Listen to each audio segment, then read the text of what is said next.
então vamos estudar o primeiro capítulo de Apocalipse. Vai ser assim agora, daqui até o fim do ano. Nós vamos estudar a cada quarta-feira um capítulo do livro, sem nenhuma preocupação teológica, como eu já falei, até porque eu não sou pastor, não sou teólogo, mas a minha preocupação esses dias, e isso tem dado muito trabalho, é transformar este livro e a linguagem dele em algo simples, fácil de entender. O básico nós temos que levar para casa e temos que entender. E a ideia é desmistificar este livro. Tem muita gente que acha que é difícil, que não dá para entender, e vocês vão ver que não é assim.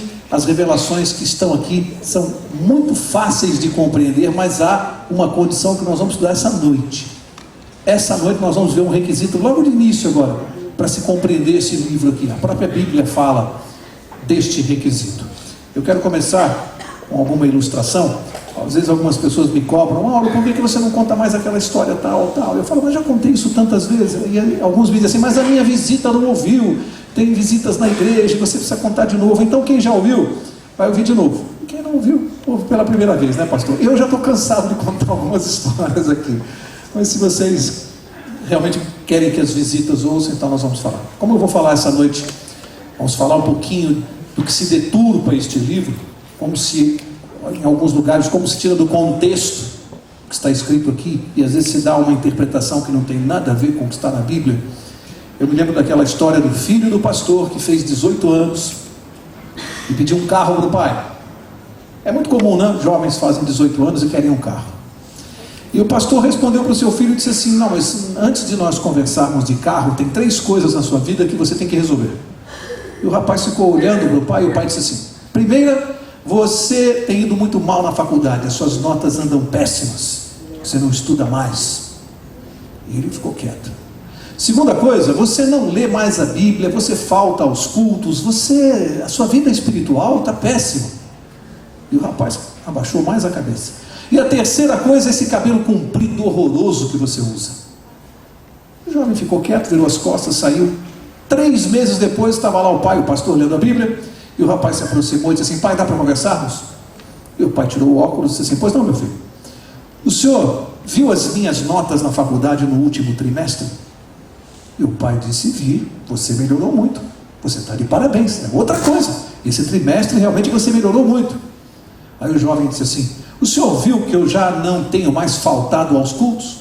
Que eu leio a Bíblia todos os dias, estudo a lição? E o pai disse: filho, vi sim, você realmente mudou muito, eu e sua mãe queremos a tua salvação, você está de parabéns por isso.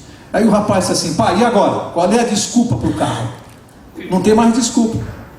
E o pai disse assim: peraí, mas tem a terceira coisa que você não resolveu, esse cabelo comprido horroroso que você usa e não cortou.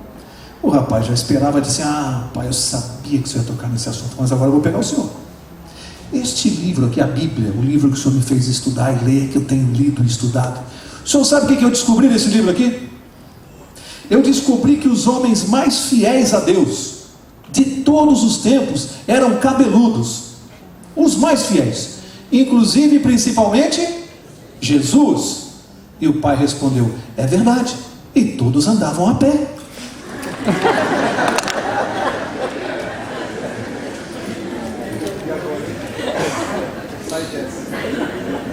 Para que eu contei essa história aqui? Para mostrar uma coisa para vocês. Quando se tira alguma coisa do contexto, tirou do contexto, vira pretexto para qualquer coisa. Basta você tirar do contexto. O que essa história mostra? Você tirar alguma coisa do seu verdadeiro contexto de época. Aí vira pretexto para você defender qualquer ideia. Há pessoas que tomam a Bíblia e fazem isso. Pegam um verso, tiram esse verso do contexto da Bíblia, de todo o contexto bíblico, e aí saem defendendo uma doutrina em cima de um único verso, que não diz aquilo que a pessoa imagina que o verso esteja dizendo. Por isso que a nossa forma de estudar a Bíblia aqui é um verso explicando outro. E essa noite não vai ser diferente. E vamos provar que o livro de Apocalipse não dá para estudar sem você conhecer o resto da Bíblia, especialmente livros do Velho Testamento, e em especial o livro de Daniel. O que mostra que o Novo Testamento, onde está o livro de Apocalipse, confirma o Velho Testamento, porque eu desafio alguém a explicar o livro de Apocalipse sem os conhecimentos do livro de Daniel.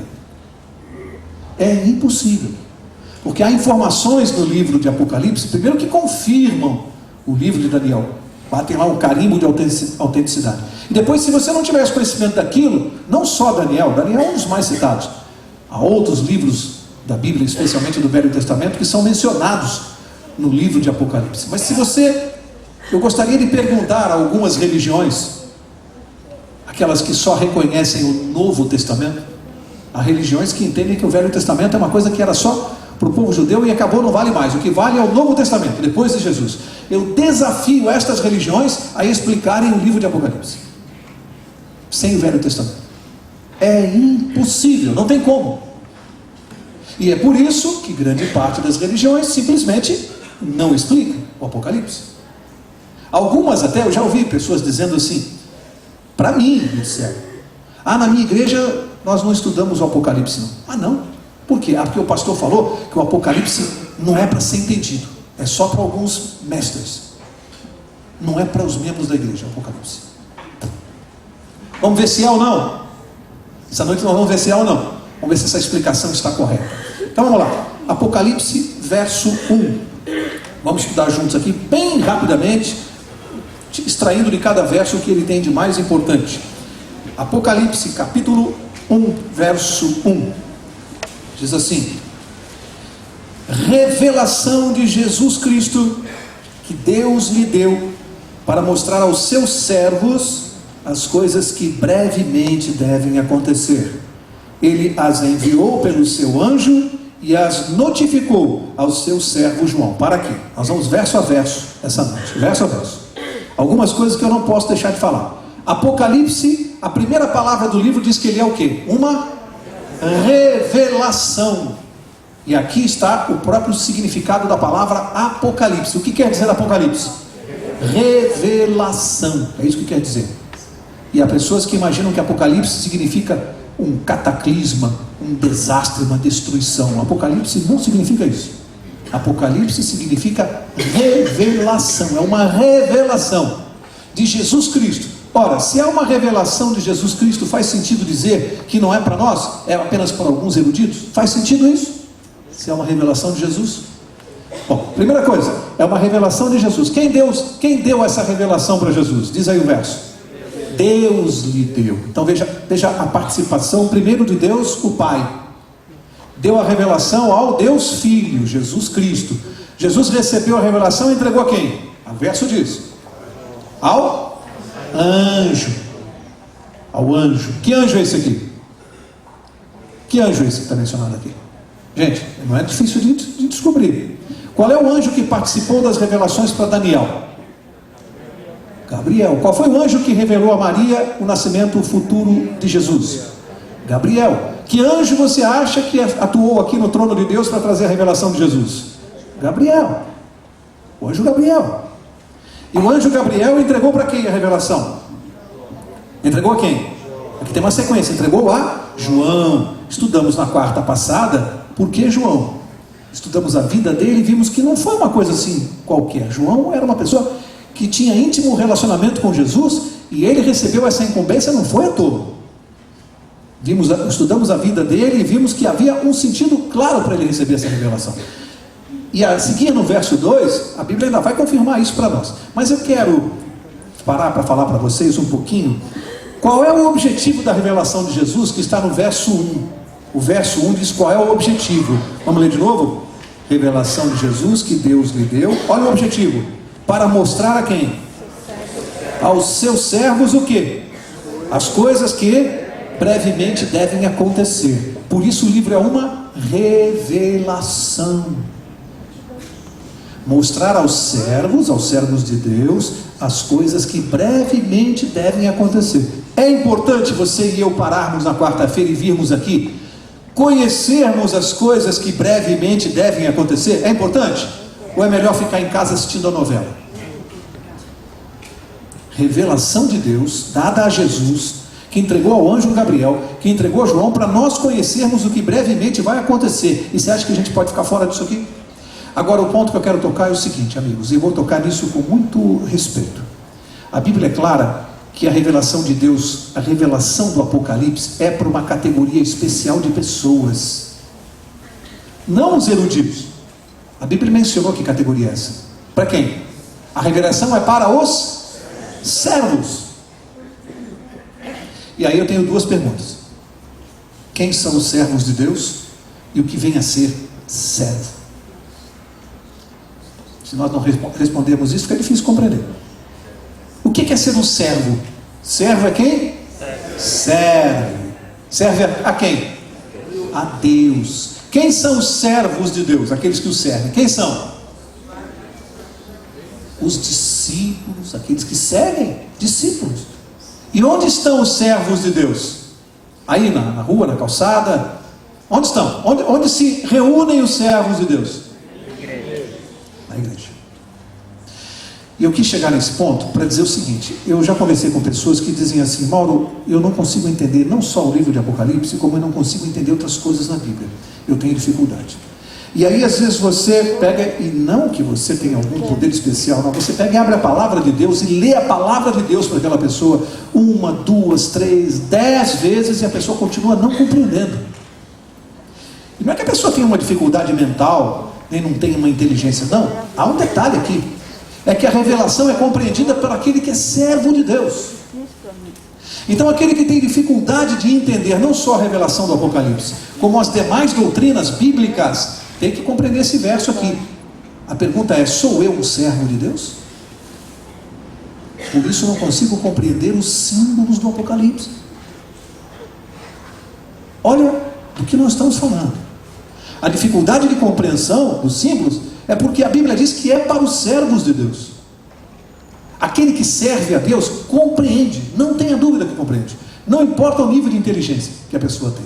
Há pessoas muito simples que não têm nenhum grau de escolaridade que compreendem esse livro de cabo a rabo e todos os seus símbolos, porque é um servo de Deus.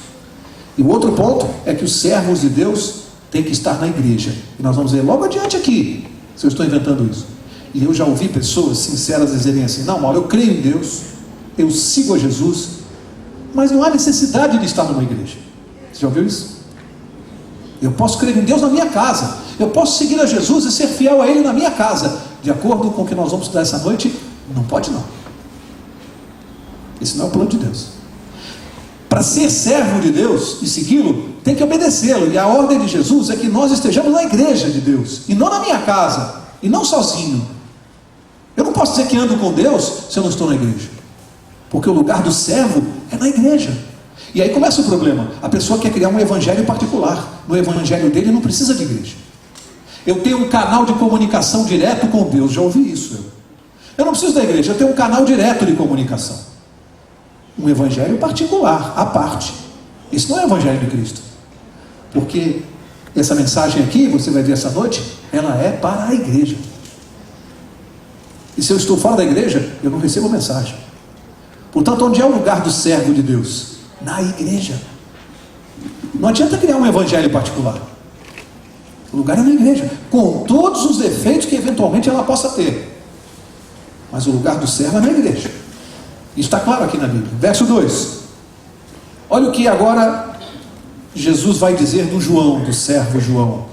Diz, verso 2: o qual testificou da palavra de Deus, do testemunho de Jesus e de tudo que ele viu. Baita elogio, hein?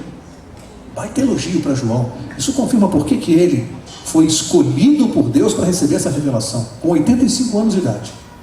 3 coisas importantes aqui. Ele é chamado de servo de Deus. Você alguma vez ouviu dizer que João andou fora da igreja? Você ouviu dizer que Pedro, Paulo é um homem culto, alguma vez pregou que não precisa de igreja? Não, Paulo nunca pregou isso. Paulo nunca disse: eu não preciso, eu tenho um canal direto de comunicação. João era profeta, foi escolhido, ele podia dizer assim: não preciso de igreja. Se eles não disseram isso, imagina nós, imagine só nós. Um de nós podemos nos arrogar, nos darmos essa própria condição de dizer: eu não preciso de igreja, eu tenho um canal direto. E ele foi elogiado por 3 coisas. Primeiro, o que diz aqui no verso 2? O qual testificou do quê? Da palavra de Deus. Ele era um fiel pregador da palavra, por isso foi elogiado como servo. E com a palavra de Deus mandava ele ir para a igreja e guardar os mandamentos, ele fazia isso. E foi elogiado por isso. Testificou da palavra. Depois disse que ele testificou o quê? Do testemunho de... O que vem a ser o testemunho de Jesus? Nós sabemos. Mas vamos estudar mais adiante. Está lá em Apocalipse 19. Quando nós estudarmos Apocalipse 19 e o 12, nós vamos estudar o que é o testemunho de Jesus. Por hora, o que eu posso adiantar é que Apocalipse 19 diz que o testemunho de Jesus é o espírito de profecia. Portanto, João recebeu o dom de profecia? Claramente, tanto que ele está usando aqui na revelação. Ele era um profeta de Deus, por isso foi elogiado, porque usou o dom da maneira como Deus deu. E o terceiro motivo pelo qual ele foi elogiado diz aqui: porque além de testificar da palavra e do testemunho, ele escreveu sobre tudo o que ele viu. E olha, amigos, nós vimos aqui na quarta-feira passada que João viu muita coisa, hein, com Jesus. Não há espaço nesse livro para relatar tudo que João viu. No Evangelho ele relatou o que deu para relatar, mas ele andou com Jesus. Nós vimos aqui que ele assistiu Jesus ressuscitar a filha de Lázaro, esteve no Getsemane com Jesus no momento de sofrimento, esteve aos pés da cruz com Jesus e ao lado de Maria quando todos fugiram. Vimos várias coisas aqui, e ele viu muita coisa, e foi elogiado aqui no livro por isso, por razões muito fortes. Deus deu a ele essa revelação. Verso 3, e aqui, poucas vezes na Bíblia, poucas vezes você vai encontrar uma bênção tríplice num livro bíblico como há aqui no Apocalipse, que muitos não leem. E esse é talvez o único livro que eu me lembre na Bíblia, posso estar errado, talvez o único que revele uma bênção tríplice. Aqui diz no verso 3: bem-aventurado aquele que faz o quê? Lê. Bem-aventurados os que ouvem as palavras desta profecia e guardam as coisas que nela estão escritas, porque o tempo está próximo. 3 bênçãos: para aquele que lê, para aquele que ouve e para aquele que pratica, guarda. Adianta só ler? Tem gente que fica só nesse estágio. Pega a Bíblia em casa e lê e parou por aí. Leu. Sabe tudo que está na Bíblia. Só sabe, conhece só.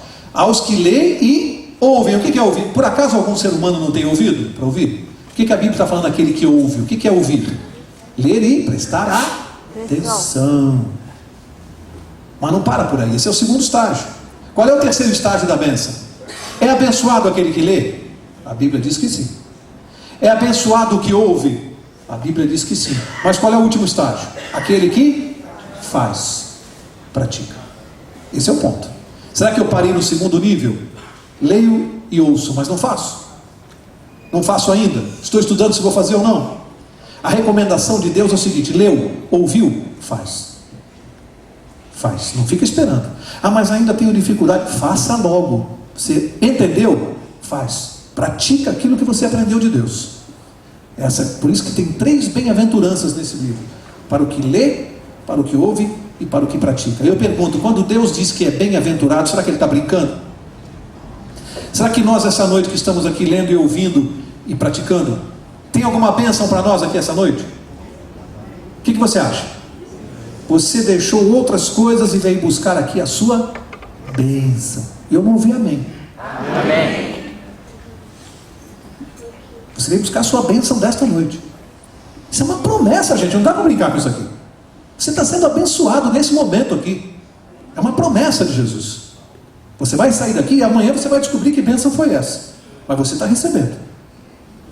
Verso 4. Do 4 ao 8, eu vou ler, você vai ver que a Trindade, que coisa maravilhosa, a Trindade divina saudando a nós. Vamos ver as 3 pessoas da Trindade nessa salvação? Verso 4. João, às 7 igrejas que estão na Ásia. Para quem que ele está escrevendo esse livro aqui? A revelação? Para as... Não é para a igreja? Eu disse que era para a igreja. Mas tem gente que acha que não precisa estar na igreja. Mas a revelação é para a igreja. Diz aqui as 7 igrejas da Ásia. Eu não vou me deter nisso essa noite, porque nós vamos estudar na próxima sexta, o assunto do capítulo 2 e 3, na próxima quarta-feira, o assunto do capítulo 2, que são a carta às 7 igrejas. Só vou adiantar uma coisa: o número 7 no livro de Apocalipse é um número também que tem um grande simbolismo. O que significa o número 7 na Bíblia?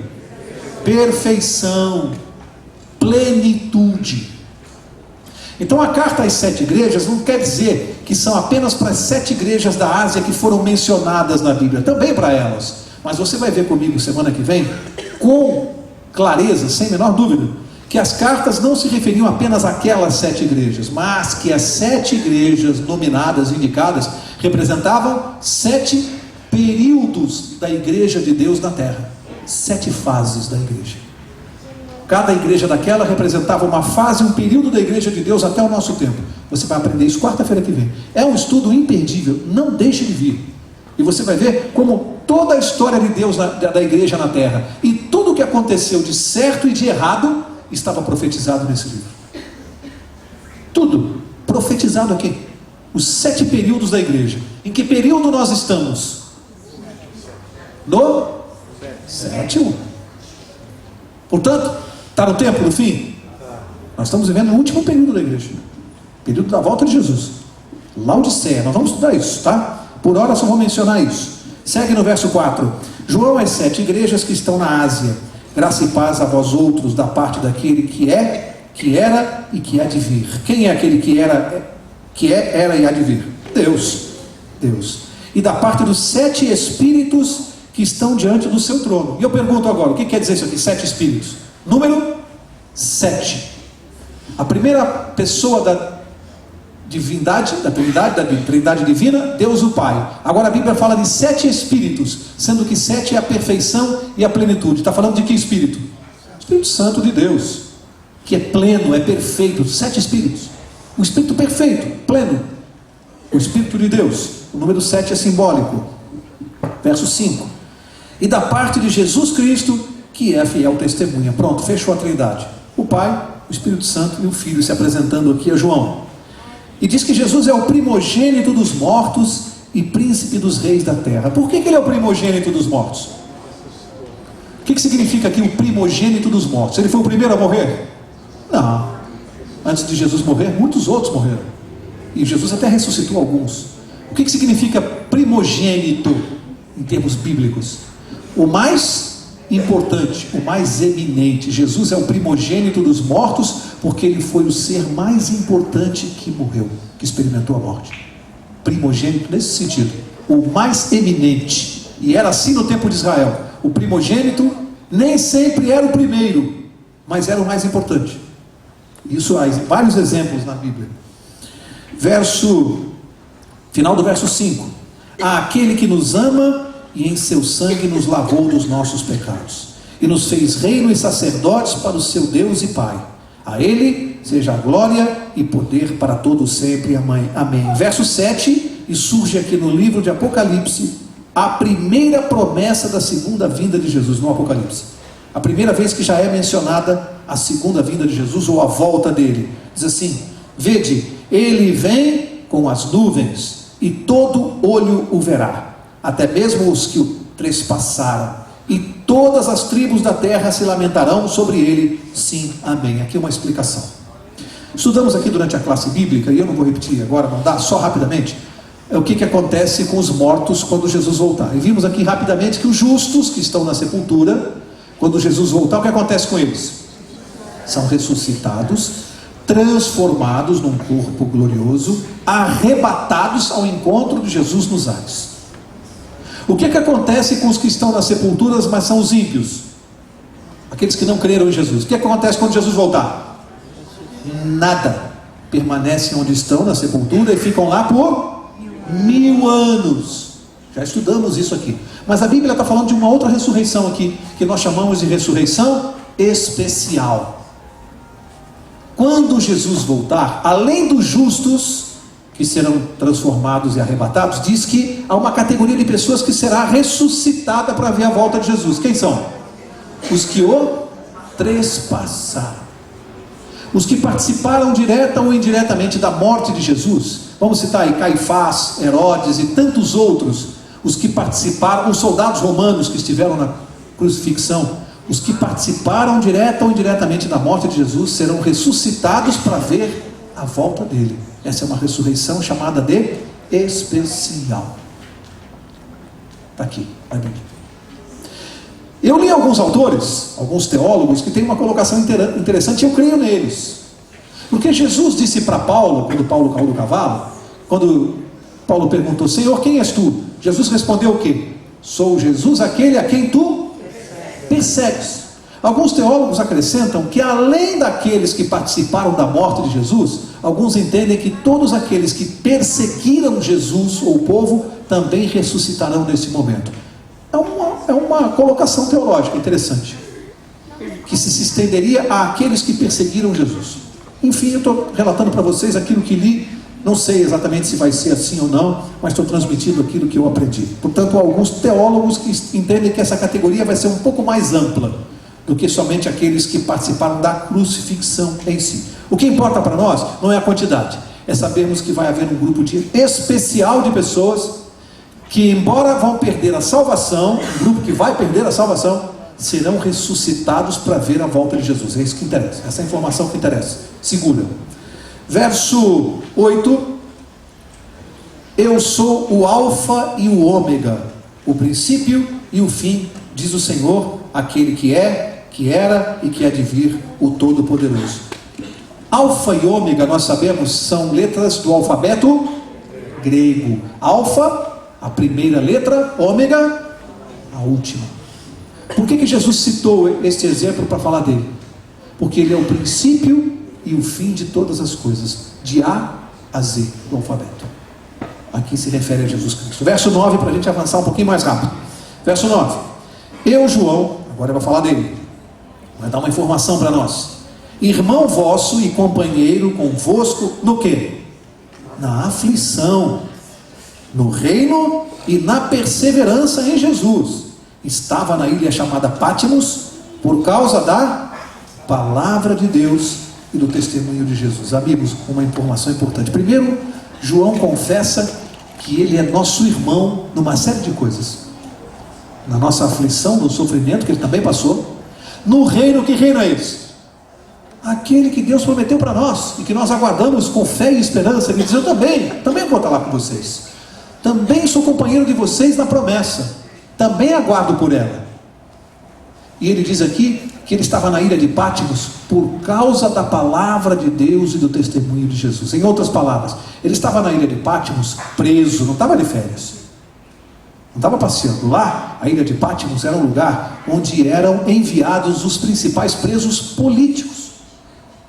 Era um lugar para preso político. Olha, engraçado que João foi considerado um traidor da nação, porque seguia Jesus, um contraventor, um conspirador. Aliás, Cristo foi considerado assim. E ele estava lá, ele diz: por causa da palavra de Deus. E eu pergunto: será que alguns de nós aqui já passamos por injustiças, perseguições, privações, dificuldades por causa da palavra de Deus? Será que alguém aqui já ficou desempregado porque foi fiel e guardou o sábado? João está dizendo assim, ó: aguenta firme, por causa da palavra de Deus eu estou aqui na ilha de Pátimos, mas o meu Deus vai voltar. Muitos de nós temos que entender que algumas privações nós vamos passar, algumas dificuldades e aflições nós vamos passar por causa da palavra de Deus. É assim, mas temos que ser fiéis à palavra de Deus, temos que ser defensores da palavra de Deus, temos que testemunhar. Nada vai me impedir de ser um fiel guardador da palavra de Deus. É esse o recado de João para nós. Ele está dizendo: ó, eu mesmo estou aqui passando pelo que eu estou passando por causa da palavra de Deus. E se Jesus não o poupou a ele que recebeu todos esses elogios, por que nós somos melhores do que ele? Percebe? Temos que enfrentar o nosso calvário, as nossas dificuldades, por causa da palavra de Deus. Verso 10, ele diz assim: eu fui arrebatado em espírito no dia do Senhor, e ouvi de trás de mim uma grande voz como de trombeta. Ele diz que foi arrebatado em espírito. É importante entender isso aqui, tá? Quando ele fala que foi arrebatado no espírito, não significa que o espírito dele saiu do corpo e foi vagando por aí conversar. Isso não tem nada a ver. A Bíblia não dá amparo a esse tipo de doutrina. Já estudamos isso. Não existe vida fora do corpo. O que a Bíblia está dizendo é que o Espírito Santo de Deus, esse que se apresentou aqui, conseguiu levar a mente de João para um estado sobrenatural para que ele pudesse contemplar a visão. Isso aconteceu com Paulo, com Pedro, com Daniel. O corpo permaneceu onde estava, não saiu dali. A mente dele foi levada num estado que nós não sabemos explicar como é, só Deus sabe fazer essas coisas, para que João pudesse contemplar o sobrenatural. Mas fisicamente ele não saiu de onde ele estava, ele permaneceu ali. Agora, a mente dele, de alguma maneira que só Deus sabe explicar, foi levada, conduzida para que ele pudesse contemplar a visão. Ok? E ele diz que isso aconteceu num dia específico. Que dia foi? No dia do Senhor. E a pergunta é, qual é o dia do Senhor? Bom, ok, muitos já responderam que é o sábado, eu concordo, mas está escrito na Bíblia que o dia do Senhor é o sábado? Porque tem gente aqui que pode dizer assim, não é, mano, o dia do Senhor é o domingo. E qual é a nossa obrigação? Mostrar onde? Na Bíblia. Então vamos ver, qual é o dia que a Bíblia chama, e não nós, de o dia do Senhor? Vamos ver, marca essa página aí que nós vamos voltar, marca aí. Volta lá, Isaías. Eu disse que o Velho Testamento a todo momento vai confirmar o Apocalipse. Isaías capítulo 58. Isaías 58. Tem um verso aqui que ajuda bastante. Isaías 58 é o verso 12. Isaías 58, 12. Diz assim: os que de ti procederem edificarão os lugares antigamente assolados, e levantarás os fundamentos de geração em geração. Chamar-te-ão reparador de brechas e restaurador de veredas com moradias. O que o profeta disse que seria restaurado pelo povo de Deus do tempo do fim? Nós. Verso 13, olha só: se desviares o teu pé de profanar o sábado, de fazer a tua vontade, em que dia? Que dia? No meu santo dia. Meu santo dia. Dia de quem? No meu santo dia. Dia de quem? Do Senhor. Se profanares, se deixares de profanar o sábado, no meu santo dia, de fazer a tua vontade, no meu santo dia. Dia de quem? Do Senhor. Sábado. Ué, mas nós estamos em Apocalipse, Jesus já morreu. Disseram que Jesus aboliu, mas continua sendo o dia do Senhor. Jesus já tinha morrido, e Jesus escolheu o sábado para fazer a revelação. Será que esse dia é importante para ele? Continua sendo? Escolheu o dia do Senhor para fazer a revelação para João. O dia continua sendo importante para Deus? Por isso que disse assim, ó, aquele que lê, que ouve e que guarda. Não adianta ler e ouvir só o Apocalipse. Se você descobriu que esse é o dia do Senhor, respeite, guarde. É o dia do Senhor. E aqui diz que ele ouviu atrás dele, no verso 10, ouvia de trás de mim uma grande voz. Amigos, nós vimos na semana passada o quanto tempo João andou com Jesus. Ele até recostou a sua cabeça no peito de Jesus. Diz que agora ele virou, ouviu uma voz e virou para ver quem era. Ele não reconheceu a voz de Jesus. Sim ou não? Claro que não reconheceu. Está claro. Ele virou para ver quem era. Por que é que ele não reconheceu a voz do mestre com quem ele andou tanto tempo? Tem uma explicação simples aqui. A voz de Jesus que nós ouvimos, que nós, os profetas, ouviram, aqueles que conviveram, ouviram aqui na terra, não foi a mesma voz que João ouviu quando Jesus apareceu para ele, não mais como um ser humano, como qualquer um de nós, mas apareceu como Deus Todo-Poderoso. E João não reconheceu a voz de Jesus como Deus. É uma voz diferente, um tom diferente. Aqui ele falava com uma voz humilde de um sofredor, de uma pessoa que estava encarnada na forma humana. De repente, Jesus reaparece para ele na forma do Deus Todo-Poderoso, e ele não identificou a mesma voz. Significa que quando Jesus voltar, a voz que ele vai usar para tirar os mortos da sepultura é esta voz aqui, do Deus Todo-Poderoso. A voz com todo o poder e glória. Uma voz diferente, com toda a autoridade que ele tem, como aquele que é, que foi e sempre será. Que coisa interessante que João revelou para nós. Ele não reconheceu. Não era o mesmo timbre, não era a mesma voz. Há uma tonalidade diferente na voz de Deus. Vamos seguir. Verso 11. O que a voz dizia para ele? Verso 11. Que dizia: o que vês, escreve-o num livro e envia-o às 7 igrejas que estão na Ásia: a Éfeso, Esmirna, Pérgamo, Tiatira, Sardes, Filadélfia e Laodiceia. E como eu disse, isso é tema da próxima sexta. Nós vamos estudar. Agora, interessante aqui que Jesus deu uma ordem para João. A próxima quarta. Você vê que eu estou falando de sexta-feira aqui, viu? É o estudo que eu tenho na minha casa, é verdade. Sexta-feira tem um pequeno grupo na minha casa, eu estou com a sexta, é quarta-feira. Vocês já entenderam o que é quarta? Então pronto, pastor. Quando eu falar sexta, vocês já sabem que é quarta. Aqui diz, ele olhou para João e disse assim, ó, o que vês? Portanto, a revelação é uma coisa que João só ouviu falar? O livro de Apocalipse inteiro, João viu, amigos, ele viu, ele já falou, você está vendo, João? Estou, escreve. E escreve e manda para quem? Para as igrejas. A mensagem é para a igreja, gente. Esse é o lugar do povo de Deus, é na igreja. É na igreja, aqui o lugar do povo de Deus. Mensagem para a igreja. Vamos ver na próxima quarta que essas 7 igrejas representam períodos. Vamos seguir, verso 12. Voltei-me para ver quem falava comigo. Ainda não tinha identificado. E ao voltar-me, vi 7 candeeiros de ouro. Olha que legal que é estudar Apocalipse. Aqui surge mais uma vez um símbolo. Ele viu 7 candeeiros de ouro. Eu disse que só a Bíblia pode explicar a Bíblia. Você quer saber o que são os 7 candeeiros? A Bíblia vai explicar. Verso 20. Verso 20 diz assim: o mistério das 7 estrelas que viste na minha mão direita e os 7 candeeiros de ouro é este. As 7 estrelas são os anjos das 7 igrejas e os 7 candeeiros são as 7 igrejas. O próprio Apocalipse explicou. Você não precisa bater cabeça.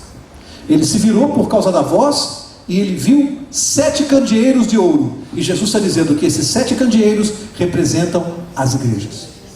E nós vamos estudar na próxima quarta exatamente o que significa isso. Portanto, quando ele se voltou, Jesus mostrou a ele os 7 períodos da igreja. Olha que coisa. O que Jesus mostrou para João? Verso 13. Olha só a informação. E no meio dos 7 candeeiros, ou seja, as igrejas, alguém semelhante a um filho de homem. Quem é o filho de homem? Jesus Cristo. Foi chamado várias vezes na Bíblia assim. Ele mesmo se intitulou o filho do homem. Como é que ele estava vestido? Presta atenção. Vestido com vestes talares, cingido à altura do peito, com um cinto de ouro. A sua cabeça e cabelos eram brancos como a lã branca, como a neve, e os seus olhos como chama de fogo. Seus pés eram semelhantes a latão reluzente, como que refinado numa fornalha, e a sua voz como a voz de muitas águas. Percebe? A voz de Jesus era diferente. Agora, essa relatório aqui, não dá tempo de a gente mostrar essa noite, mas alguém vai se lembrar. Essa descrição da veste talar é uma descrição usada por quem no Velho Testamento? O sacerdote, quando oficiava onde? No santuário. E Jesus começa a revelar aqui no Apocalipse, algo que nós vamos estudar aqui também, que é a existência de um santuário onde? Só na terra? No céu. Jesus começa a mostrar que ele estava oficiando no santuário celeste, porque ele estava vestido com as roupas do sacerdote, e João, que conhecia bem o Velho Testamento, identificou claramente que aquela era a roupa de quem estava oficiando no santuário. Olha que coisa legal. Jesus mostrando para ele. Presta atenção no que eu estou fazendo. Jesus oficiando, reproduzindo o que o sacerdote fazia no santuário terrestre. A roupa era a roupa do sacerdote. Interessante, Jesus confirmando o santuário celestial que muita gente nega. Muita gente diz que não existe, existia só o santuário da terra. Jesus está confirmando aqui. Olha, ele estava no céu, Jesus não estava na terra. E mostrou a roupa que ele utilizava, que era muito bem conhecida, ele sabia o que significava aquilo. Verso 16, diz assim: tinha ele na mão direita 7 estrelas, mais um símbolo, olha. E da sua boca saía uma afiada espada de 2 gumes. O rosto era como o sol, quando resplandece na sua força. Vamos desvendar os 2 símbolos aqui. Primeiro, 7 estrelas. Volta para o verso 20. O mistério das 7 estrelas que viste na minha mão direita e os 7 candeeiros de ouro é este. As 7 estrelas são os anjos das 7 igrejas. Já vou explicar o que é isso quando chegar aqui no verso 20. Daqui a pouquinho. Nós estamos no 16, já vou chegar lá. Eu quero falar do outro símbolo do verso 16. E da sua boca saía uma afiada espada de 2 gumes. Pronto. Alguém que não conhece o livro, não estuda a Bíblia, e lê esse livro, já diz assim: como? Da boca de Jesus saía uma espada com 2 gumes? E a pessoa fica sem entender. Mas a Bíblia explica o que é isto. Olha lá, livro de Hebreus, marca essa página aqui. Jesus está citando algo que já foi citado e consta claramente no livro de Hebreus. Vamos ver o que é essa espada de dois gumes. Hebreus capítulo 4. E a própria Bíblia vai responder para nós. Hebreus 4. E a informação está no verso 12. Hebreus 4:12 diz assim: pois a palavra de Deus é viva e eficaz, e mais cortante do que qualquer espada de dois gumes, e penetra até o ponto de dividir a alma e espírito, juntas e medulas, e é apta para discernir os pensamentos e intenções do coração. Amigos, olha que verso, hein? Que verso! A palavra de Deus é comparada a uma espada de dois gumes. Por que dois gumes? Velho e Novo Testamento.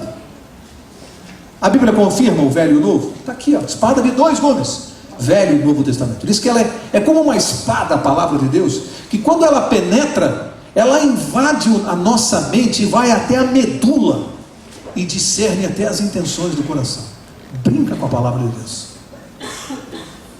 Quando nós estamos aqui e eu leio a palavra de Deus, não sai nenhum poder da minha boca, nenhum poder da minha explicação, mas na palavra de Deus que eu pronuncio, ela entra no coração das pessoas e no meu, entra na mente, e a Bíblia diz que ela vai lá no fundo do ser humano, entra lá no fundo e vai até as intenções do coração. Olha o que faz a palavra de Deus. Por isso ela é comparada a uma espada.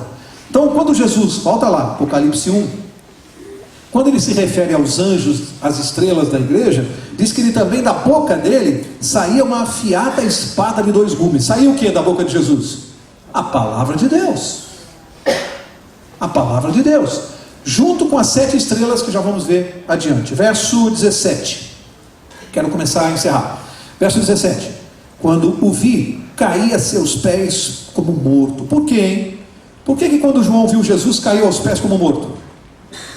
Eu, no estado de pecador, posso ver a Deus? João pode? Também não. Quando ele viu a Jesus cair como morto, quer dizer, desmaiei. Quando ele olhou e viu a glória de Cristo, ele desmaiou. Não tem como ver Deus.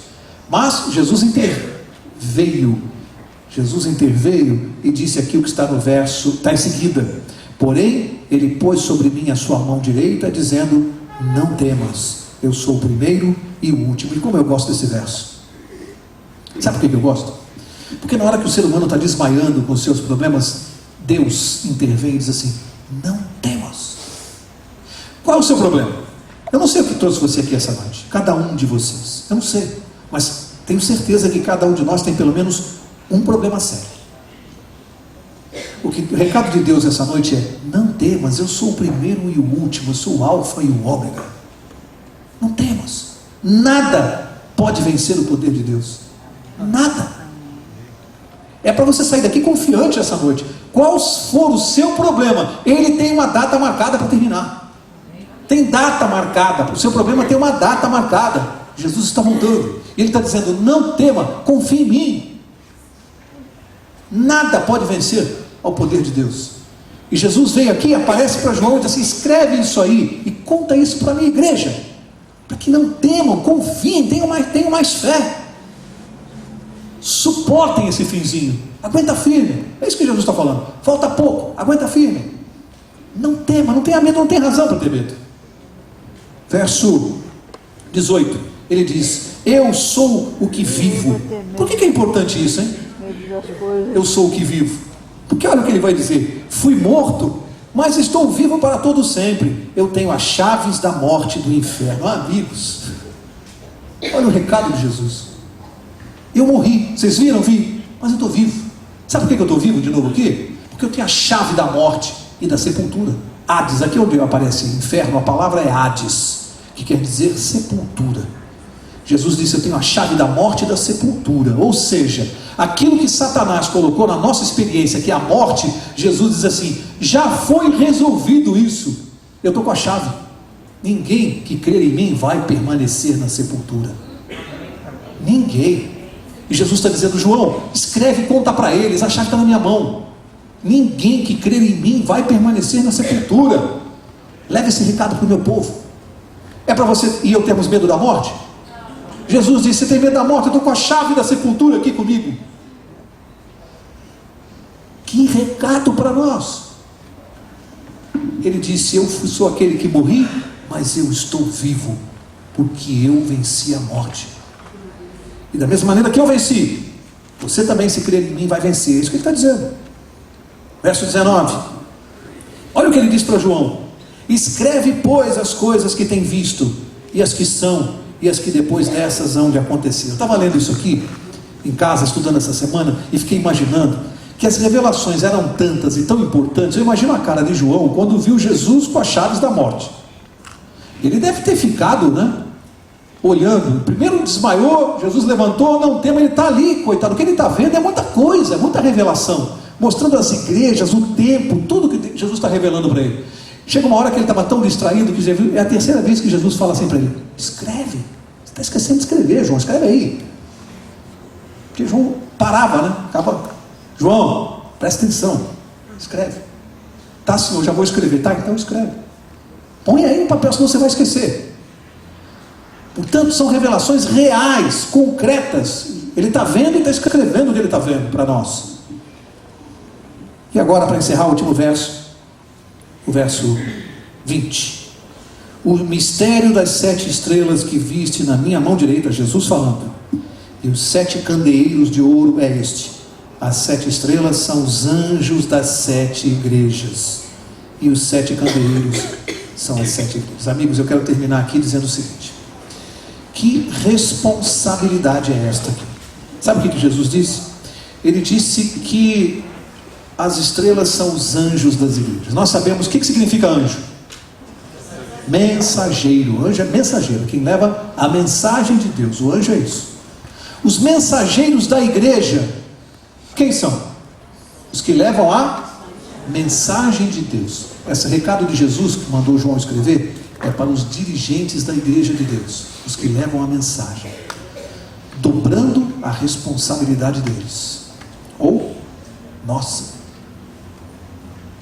Jesus disse: eu tinha na minha mão 7 estrelas, aqueles que pregam a palavra, e na outra uma espada de 2 gumes que saía da minha boca, a palavra, os que pregam e a minha palavra. Jesus se referindo a eles e dizendo: leva um recado para eles. A nossa responsabilidade de todos nós que pregamos a palavra de Deus é imensa no céu. É imensa. A responsabilidade que Jesus colocou nas costas daqueles que pregam, porque tem que ter um testemunho fiel, tem que pregar a palavra, tem que testemunhar. Mas estão na mão direita de... O poder sai de nós, sai da nossa boca. Amigos, nós estamos pregando a palavra sustentados pela mão direita de Cristo, na mão direita de Jesus. E ele mostrou para João: olha onde estão aqueles que pregam a minha palavra. Olha quem sustenta. Olha quem sustenta. Você é um pregador da palavra? Além de Jesus dizer não temas, ele está dizendo: eu te sustento, nada vai te acontecer. Esse é o recado do primeiro capítulo de Apocalipse para nós. Eu quero encerrar com uma experiência que eu passei há muitos anos atrás. Eu já contei aqui no ano passado, retrasado, e quero encerrar essa noite com essa experiência de um empresário, meu cliente, que ainda é, e que se confessava, porque hoje ele já está extremamente confuso, mas ele se confessava ateu. Sério? Você já almoçou com alguém que diz assim: eu não creio no seu Deus? Alguns não têm coragem de se confessar ateus, hein? Eu diria que é preciso ter coragem para dizer: eu sou um ateu. E esse homem teve. E ele sabe que eu sou evangélico, que eu sou adventista. E lá, num determinado momento do almoço, ele disse assim para mim: Mauro, tudo bem, você é um homem inteligente e tudo, mas essas coisas que você fala aí, que você ainda está em Deus, Velho Testamento, Adão e Eva. E ele ria, ironizando isso, dizendo: Adão e Eva, ano de novo milênio. E enquanto nós almoçávamos, eu estava pensando em alguma coisa para dizer para ele, e acho que Deus me inspirou. Eu lembrei provavelmente de alguma coisa que eu li, ouvi, não sei de onde saiu isso, mas eu provavelmente li em algum lugar. Eu disse para ele assim: olha, sabe de uma coisa? Você, na sua cabeça, quando a gente morre, quando você morrer, o que vai acontecer? O que acontece depois da morte? Na sua filosofia de vida. Ele almoçando disse assim: sei lá, para mim, acho que não acontece nada, não sei te responder. Eu sei que o que interessa é a vida. Eu sei que o que interessa é aqui e agora, nós temos que viver. E depois eu não sei, eu acho que não acontece nada, morreu, acabou, vai para debaixo da terra. E eu disse, eu não creio assim. Eu acho que depois que nós morrermos, nós vamos para uma vida eterna, sem sofrimento, sem problemas, uma sociedade justa, sem roubos nas esquinas, sem uma outra vida. Eu creio nisso. Ele falou, você que crê, então, se você crê nessas fantasias, né, de céu, de não sei o quê. Eu disse, mas eu vou fazer uma proposta para você, e vou mostrar para você que a minha crença, ela é mais inteligente do que a sua. Nenhum empresário gosta de ser tratado assim. Quando eu falei isso, o olho dele se arregalou para mim, porque mais inteligente do que a minha. Eu disse, vou mostrar para você. Vamos fazer uma coisa justa? Uma troca justa. Vamos dar 50% de razão para cada um de nós. Vamos imaginar que você tem 50% de chance de estar certo. E eu tenho 50% de chance de estar certo. Eu acho que é justo. E ele disse assim, tá, onde você quer chegar? Eu falei, já vou chegar. Você concorda que é justo? Vamos imaginar que tem 50% de chance de você estar correto. Morreu, não tem mais nada, acabou. E eu tenho 50% de chance de estar certo. Morreu, seguiu a Jesus, foi obediente a Ele. Existe uma vida eterna me esperando. Só para aqueles que creem nele. Vamos pensar assim. Você sabe que você está correndo muito mais risco do que eu? Porque vamos imaginar que você esteja certo. Eu perdi. Não existe Deus, não existe nada disso, não existe o livro que eu creio. Tudo fantasia. Morremos e não existe nada. Bom, o que você perdeu? Eu disse para ele. Nada. Porque na sua concepção, depois da morte, não existe nada. Você não perdeu nada. Mas vamos imaginar que eu esteja certo. Que existe uma vida eterna sem sofrimento somente para aqueles que creem em Deus. E você não crê. E eu tinha razão. O que você perdeu? Ele ficou calado e eu disse, tudo. A minha opção é mais inteligente do que a sua. E ele ficou quieto. E mastigava, quieto. O cristianismo é a opção mais inteligente. Aqueles que não creem em Deus vão perder tudo. Agora, se nós estivermos errados, por crermos em Jesus e seguirmos esses ensinamentos, eu fui melhor pai, melhor amigo, melhor vizinho, melhor patrão, fui melhor em tudo por seguir. Nesta vida, eu fui melhor em tudo. Mas se existir esse Deus que nós cremos e temos certeza que existe, quem não crê nele vai perder tudo. Jogou todas as fichas e perdeu. Portanto, o Evangelho é a opção mais inteligente. Se alguém ainda não tomou essa decisão, ou se alguém tem dúvida, que você possa ir para casa e levar esse abacaxi para descascar em casa. Que Deus te abençoe. Próxima quarta, capítulo 2 do Apocalipse. Vamos estudar os 7 períodos da igreja. Eu vou pedir ao pastor Sandro para nos despedir com oração e até a próxima quarta.